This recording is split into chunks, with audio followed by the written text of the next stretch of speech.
التشكيله اللي لازم يستروب يلعب بيها مع النادي الاهلي. هنبدا على طول على التشكيله. قبل ما نبدا اعمل لي اشتراك ولايك. اولا عندنا في حراسه المرمى لازم نلعب بمحمد الشناوي. احنا عندنا محمد الشناوي ومصطفى شوبير، لكن محمد الشناوي هو اللي ظهر في الفتره الاخيره وهو اللي ينفع يكون في حراسه المرمى في الفتره دي، لان هو اكتر لاعب ظهر في الفتره الاخيره. هنروح على طول عندنا في الباك يمين، عندنا طبعا ما فيش غيره الكابتن محمد هاني. محمد هاني بيقدم مستوى عالمي في الفتره الاخيره ديت مع النادي الاهلي ومع منتخب مصر، عامل اداء عالمي في منتخب مصر، بسم الله ما شاء الله عليه محمد هاني. عندنا في الباك ليفت طبعا نظرا للاصابات اللي عند النادي الاهلي والغيابات اللي عند النادي الاهلي هنلاعب احمد نبيل كوكا. هو ده مش مركزه، لكن هو هيأدي فيه بشكل كويس لحد ما نجيب باك ليفت او نلاعب اي باك ليفت عندنا تاني في النادي الاهلي. وبعد كده معانا ثنائي الدفاع. ثنائي الدفاع هيكون عندنا ياسين مرعي وياسر ابراهيم. بالنسبه لياسر ابراهيم فده ياسر رجوله، ياسر ابراهيم بيلعب بكل رجوله مع النادي الاهلي. ياسر ابراهيم بيقدم مستوى كبير جدا جدا مع النادي الاهلي، لاعب بيلعب برجوله، بيلعب بجديه، عايز يقدم اداء، عايز يفرض سيطرته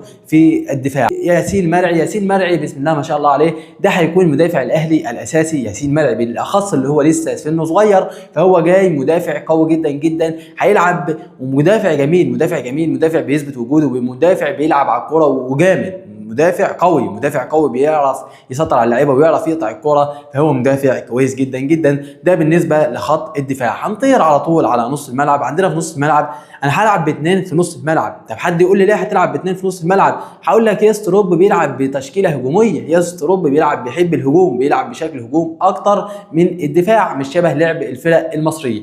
هنلعب في نص الملعب باثنين بس. هنلعب طبعا مروان عطيه. مروان عطيه بيعمل اداء عالمي جدا جدا في الفتره الاخيره دي. انت شفت اداؤه مع منتخب مصر وشفت اداؤه مع النادي الاهلي، فمروان عطيه لاعب كبير وبيعمل اداء عالمي مع النادي الاهلي ومنتخب مصر في الفتره الاخيره ديت، فعشان كده لازم يلعب اساسي. وطبعا عندنا الثاني العالمي محمد علي بن رمضان. محمد علي بن رمضان اللي بيثبت تواجده مع النادي الاهلي، لاعب كبير ولاعب يعمل مستوى عالمي مع النادي الاهلي، فهو طبعا بيثبت تواجده مع النادي الاهلي. بعد كده بقى هنطير على خط الهجوم. طبعا هنلعب بالجهه اليمنى، عندنا احمد سيد زيزو. احمد سيد زيزو نجم مصر، ده نجم مصر ونجم النادي الاهلي. احنا طبعا شفنا برضه اداؤه الاخير في منتخب مصر، شفت عامل ازاي، شفت اداء احمد سيد زيزو عامل ازاي مع منتخب مصر. لاعب عالمي يا جماعه والله، احمد سيد زيزو ده لاعب كبير جدا جدا، وهو نجم النادي الاهلي ونجم منتخب مصر. وعندنا في الجهه اليسرى هيكون عندنا العالمي الواد المغربي اشرف بن شرقي. اشرف بن شرقي عالمي يا جماعه، رسام.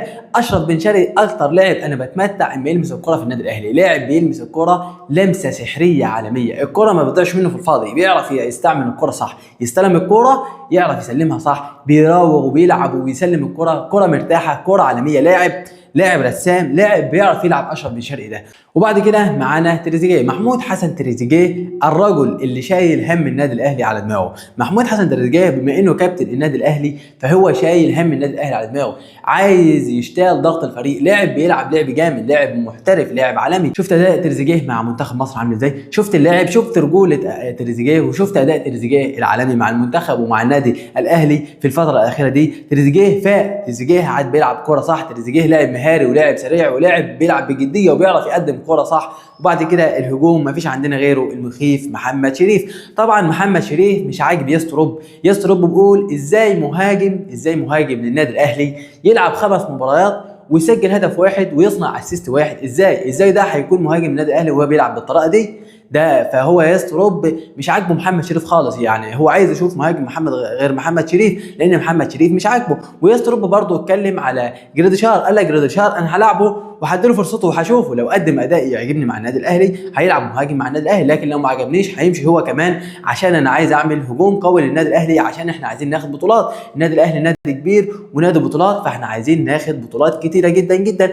اما بالنسبه بقى لاصابات النادي الاهلي، طبعا عندنا اشرف داري. في مره اشرف داري كان مصاب، راح يطمع على الاصابه، حصل له اصابه، رجع من اصابه راح في اصابه. طبعا انت ما فهمتش حاجه، هو ده اشرف داري بالظبط. اشرف داري لعب اصابات يا جماعه، لعب اصابات، هو من يوم ما جاء النادي الاهلي وهو في المستشفى المستشفى بتاعه النادي الاهلي، لاعب اصابات بمعنى اصح، يعني هو لاعب اصابات، يطلع من الاصابه دي يخش في الاصابه دي. انا مش عارف رجليه ديت فيها ايه، يتصاب في العضله الخلفيه يرجع العضله الاماميه، يرجع للرباط الصليبي، يرجع يصاب كده. فاشرف داري لاعب بيتصاب كتير جدا جدا، مش بيخلص من حوار الاصابات ده، يعني عنده اصابات كتير جدا جدا مع النادي الاهلي. وبالنسبه لاحمد رضا، فاحمد رضا الجهاز الطبي اعلن اللي هو هيرجع للنادي الاهلي، هيكون متواجد في مباراه ايجل الرواندي. ايجل الرواندي المباراه هتكون في دوري ابطال افريقيا، فهو بيقول لك احمد رضا يعني احتمال كبير هيكون متواجد في هذه المباراه، مش شرط يلعب اساسي لكن هيكون متواجد حتى لو على الدكه. وبالنسبه بقى للنجم الكبير والعالمي والاسطوره امام عاشور، امام عاشور الجهاز الطبي هيعمل له فحص في خلال هذا الاسبوع، بيقول لك لو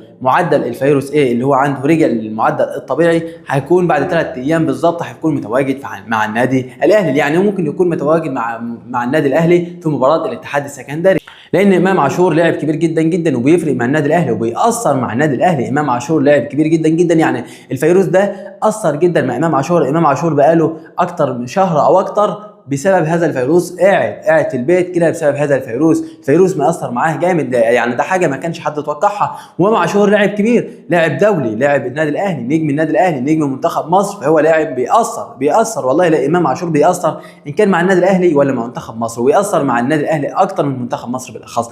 امام عاشور لاعب كبير، لاعب حريف، لاعب يعني لاعب صريح، لاعب جميل جدا جدا، انا بحب لعبه ويلعب بكل جديه وبضحي مع النادي الاهلي. اما بالنسبه لمباراه النادي الاهلي، المباراه بتاعه النادي الاهلي هتكون يوم السبت القادم في تمام الساعه 4 عصرا امام ايجل نوارا الرواندي. المباراه ديت هتكون في دوري ابطال افريقيا في دور ال 32. المباراه ديت هتكون مباراه مهمه جدا للنادي الاهلي، احنا عايزين نفوز عشان نصعد، عشان عايزين ناخد بطوله افريقيا. طبعا احنا عرفنا ان بيراميدز سبقنا في الترتيب على مستوى العالم، فالنادي الاهلي لازم يصعد تاني، احنا عايزين النادي الاهلي ياخد بطولات دوليه تاني وياخد بطولات افريقيه عشان نصعد تاني في المركز العالمي والترتيب العالمي ونرتب تاني، وهو ده النادي الاهلي. معودنا على البطولات الافريقيه ومعودنا ان احنا نروح كاس عالم، فهو ده النادي الاهلي. النادي الاهلي راجع بكل قوته. فياس تروب مدرب النادي الاهلي مدرب ذات شخصيه كبيره جدا جدا، مدرب عالمي ومدرب كبير ومدرب كبير، مدرب له شخصيه كبيره جدا جدا. وياس تروب مدرب لا يعرف الا الفوز، المدرب ده لا يعرف الا الفوز. هو جاي النادي الاهلي، حتى يعني لقطه جميله جدا من الكابتن وين صلاح الدين لما ياس تروب اجى النادي الاهلي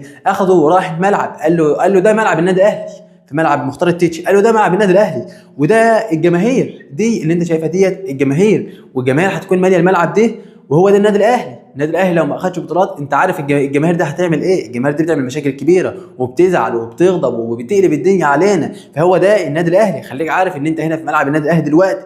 النادي الاهلي نادي بطولات، نادي لا يعرف الا البطولات، نادي لا يعرف الخساره مهما كنت مدرب كبير جدا جدا. يعني اجى قبلك موسوماني واجى قبلك فايلر واجى قبلك كولر، المدربين دول عملوا بطولات عالميه، بس يجي على بطوله واحده يضيع كل اللي عمله، ويجي على ماتش واحد يخسر فيه النادي الاهلي يمشيه بسبب ان هو ضيع النادي الاهلي. لكن النادي الاهلي نادي بطولات يا يستروب، النادي الاهلي نادي بطولات، نادي بيروح كاس عالم، نادي بيلعب بطولات افريقيه، نادي مسيطر على القاره الافريقيه، نادي مسيطر على مصر، نادي مسيطر على الشرق الاوسط، نادي مسيطر على كل العرب، نادي كبير، نادي ذات شأن عظيم وبيلعب لعب تاريخي، نادي بيلعب في كاس عالم، نادي بياخد البرونزيه، نادي بيصعد كل عام الى كاس العالم للانديه اللي هو الانتركونتيننتال دلوقتي. فالنادي الاهلي نادي كبير يا يستروب، هنلعب لازم ناخد بطولات، لازم ناخد بطولات يا يستروب.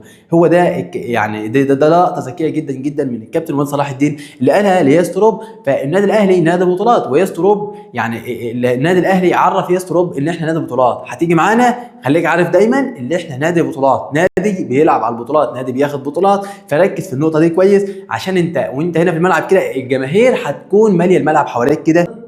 فاداره النادي الاهلي عرفت يستروب ان احنا نادي بطولات، نادي مش بيلعب غير على البطولات. فكده يستروب هيعمل حسابه ان النادي الاهلي نادي بطولات وهيلعب على البطولات. كده خلاص اخر اخبار النادي الاهلي. امام عاشور لسه الجهاز الطبي هينظر فيه، لو كان معدل الفيروس عنده نزل المعدل الطبيعي هيرجع ان شاء الله في خلال 3 ايام. وطبعا اشرف داري عنده اصابه ثانيه زي ما احنا عارفين، هو لاعب اصابات، بيطلع من اصابه يخش في اصابه. واحمد رضا احتمال كبير جدا يكون متواجد في مباراه الاهلي امام ايجل نوار الرواندي. ومباراه النادي الاهلي امام ايجل الرواندي هتكون يوم السبت القادم في تمام الساعة 4 عصرا في دور ال 32 في دوري أبطال أفريقيا. ما تنساش الاشتراك واللايك الجميل، وكان معك السيد إبراهيم في كورة مع السيد.